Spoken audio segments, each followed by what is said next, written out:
அம்மா மக்கள் முன்னேற்ற கழகத்தினுடைய பொதுச் செயலாளர் திரு டிடிவி தினகரன் நம்மிடம் இருக்கிறார். அவரிடம் பேசலாம். சார் வணக்கம் சார். எலெக்ஷனுக்கு அப்புறம் தமிழ்நாடு அரசியல் எப்படி சார் பார்க்குறீங்க? தாவேகா ஆட்சியினுடைய செயல்பாடுகள் எப்படி சார் பார்க்குறீங்க? அவங்களுக்கு தெரியும், தாவேகா ஆட்சி அமைச்சப்பே சொன்ன இது முற்றிலும் கோணல் முழுவதும் கோணல் மாதிரி, முதல் கோணல் முற்றிலும் கோணல்ங்கிற மாதிரி அவங்கள் ஆட்சி அமைப்பதற்கே நாங்கள் நேர்மையானவர்கள், தூய சக்தி என்று சொல்லி வெற்றி பெற்றவர்கள். அறுதி பெரும்பான்மை கிடைக்கவில்லை என்பதும், என்னென்ன குறுக்கு வழிகளை பின்பற்றினார்கள், எப்படியெல்லாம் முயற்சி செய்து அவர்கள் ஆட்சி அமைத்தார்கள். அவர்கள் ஆட்சி அமைத்ததே ஒரு இதுவரை நாம் கேள்விப்பட்டிராத அளவுக்கு யாரை எதிர்த்தினார்களோ அந்த கட்சிகளின் சட்டமன்ற உறுப்பினர் ஆதரவோடு, மக்கள் இவர்களுக்கு எதிராக வாக்களித்த சட்டமன்ற உறுப்பினர்கள் ஆதரவோடு இன்றைக்கு ஆட்சி அமைத்திருக்கிறார்கள். இருந்தாலும் எதிர்க்கட்சிகளின் கையில்தான் தமிழ்நாட்டு மக்கள் 126 சட்டமன்ற உறுப்பினர்களை கொடுத்து அவர்கள் கையில்தான் கடிவாளத்தை கொடுத்திருக்கிறார்கள்.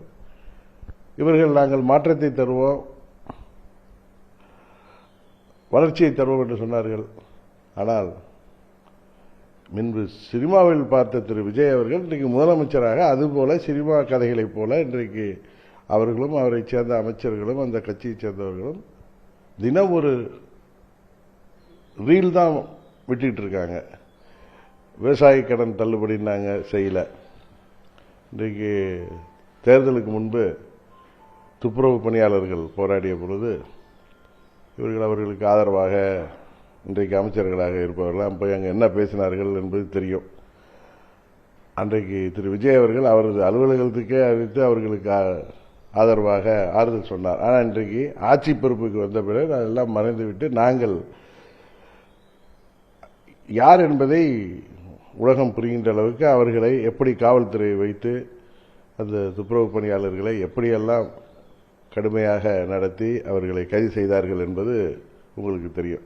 அதனால் இவர்கள் சொல்வதற்கும் செயல்பாட்டிற்கும் சம்பந்தமே இல்லை என்பதுதான் உண்மை.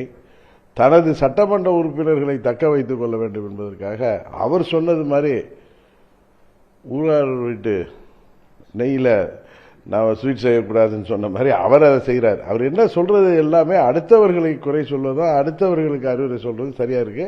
ஆனால் அவர்கள் அதை பின்பற்றுவதில்லை.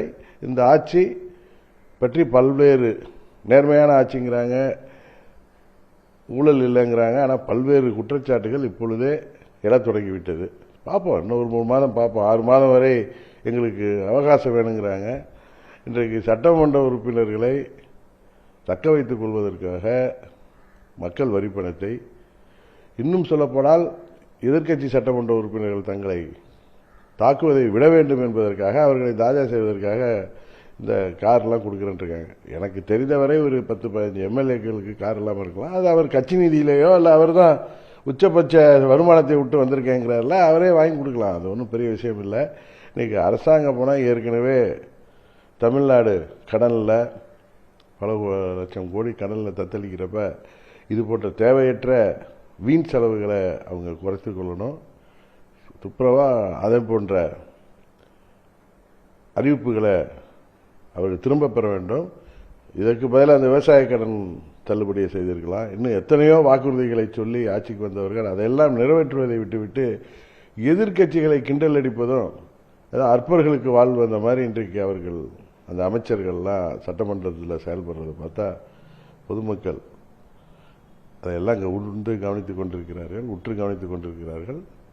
உறுதியாக தமிழ்நாட்டு மக்கள் இவர்களுக்கு வருங்காலத்தில் சரிய தீர்ப்பை வழங்குவார்கள். தேர்தலுக்கு பிறகு அதிமுக சட்டமன்ற உறுப்பினர்களிடையே ஒரு குழப்பம் இருக்கு. டிடிவி தினகரன் அவர்கள் திருமதி வி கே சசிகலா அவர்களை மறுபடியும் அதிமுக சேர்க்கணும்னு முன்னாள் அமைச்சர்கள் பலரும் கடிதம் எழுதியிருக்காங்க. இந்த கடிதத்தை எப்படி சார் பார்க்குறீங்க? உங்களுடைய பதில் என்ன சார்? இல்லை, எங்களுடைய முன்னாள் நண்பர்கள் அவர்கள் தேர்தலுக்கு முன்பு இந்த முறை 5 ஆண்டுகள் எதிர்க்கட்சியாக செயல்பட்டு இந்த முறை ஆளுங்கட்சியாக வர வேண்டும் என்று அவர்கள் விருப்பப்பட்டது நியாயமான விருப்பம்தான். ஆனால் மக்கள் தீர்ப்பு வேறாக போய்விட்டது. அதனால் எல்லோரும் ஒன்றாக இருந்து இன்றைக்கு அதன் பொதுச்செயலாளர் இருக்கிற பழனிசாமி அவர்கள் மீது குறை சொல்வதை காட்டிலும் கட்சியை மீண்டும் ஆட்சிக்கு கொண்டு வருவதற்கு, அம்மாவின் ஆட்சியை கொண்டு வருவதற்கு என்ன செய்ய வேண்டுமோ அதை உள்ளிருந்து அவரோடு பேசி அதை சரி செய்ய வேண்டுமே தவிர வெளியில் போய் பேசுவது அது அம்மாவின் தொண்டர்கள் அனைவரையும் மனதில் வருத்தத்தை ஏற்படுத்துகிறது. இன்னும் அவர்கள் சொல்கிறார்கள் என்னை சேர்க்க வேண்டும் என்று. நான் அவருக்கு கூட தான் இருக்கேன். அம்மா மக்கள் முன்னேற்ற கழகமும் அண்ணா திராவிட முன்னேற்ற கழகமும் வேற இல்லை, ரெண்டு அம்மாவுடைய கட்சி தான். நான் அவர்கள் கூட தான் நிற்கிறேன். கடந்த தேர்தலில் கூட தான் இருந்தேன், இப்பயும் அவர்கள் கூட தான் நிற்கிறேன். இன்னைக்கு நான் அதிமுக கூட அம்மாவின் தொண்டன் என்கிற முறையில் அவர்களுக்கு உறுதுணையாக நிற்பேன். மற்றபடி அவர்களுக்கு 1000 மன வருத்தம் இருக்கலாம், அதில் நியாயங்கள் கூட இருக்கலாம். அதை கட்சிக்குள் இருந்து கட்சியின் அவர்கள் எல்லோரும் சேர்ந்துதான் திரு இபிஎஸ் அவர்களை பொதுச் செயலாளராக அதன் தலைமையாக ஏற்றுக்கொண்டிருக்கிறார்கள்.